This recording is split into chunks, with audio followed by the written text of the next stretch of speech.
नमस्कार, तुम्ही पाहत आहात जनहित मराठी न्यूज।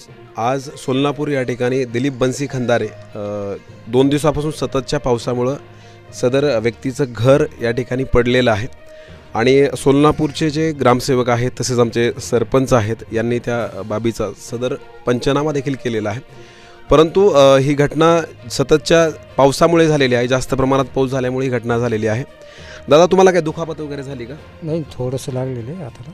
घरामध्ये किती सदस्य आहे तुमच्या? 5 जण आहे। 5 जण, मुलगा मुलगी काय? मुलंच आहे, तिन्ही मुलं आहेत। बरं, तुम्ही काय करता सध्या? शेती करता की शेतमजुरी करता? मजुरी काम। खरं तर हा एक शेतमजूर आहे आणि कष्टानं आपलं घर त्याने उभं केलेलं होतं आणि ते घर या ठिकाणी पावसामुळे पडलेलं आहे। त्याचा पंचनामा या ठिकाणी झालेला आहे। आपल्यासोबत ग्रामसेवक रजनीकांत पोकळे साहेब आहेत, त्यांची प्रतिक्रिया आपण जाणून घेणार आहोत। पोकळे सर, आपण याचा पंचनामा आता केलेला आहे, सदर शेतमजुराला नेमका कशा पद्धतीने लाभ मिळतो?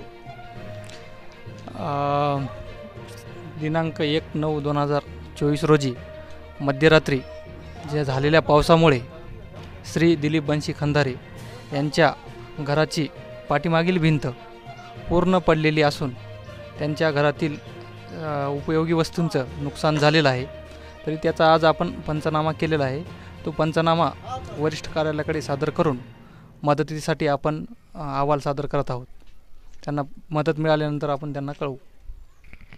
सरांनी छान अशी प्रतिक्रिया या ठिकाणी दिलेली आहे की सदर शेतमजुराला आपण न्याय मिळवून देणार आहोत। त्याचबरोबर आपल्यासोबत तलाठी साहेब देखील आहेत, बासनवाल सर।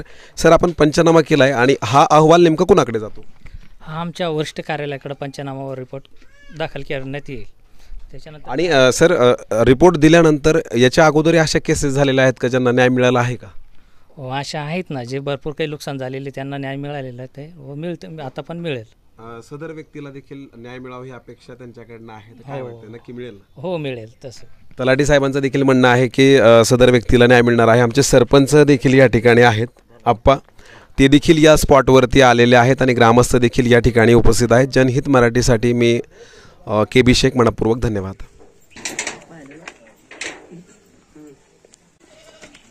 लिहून राहिलो मी।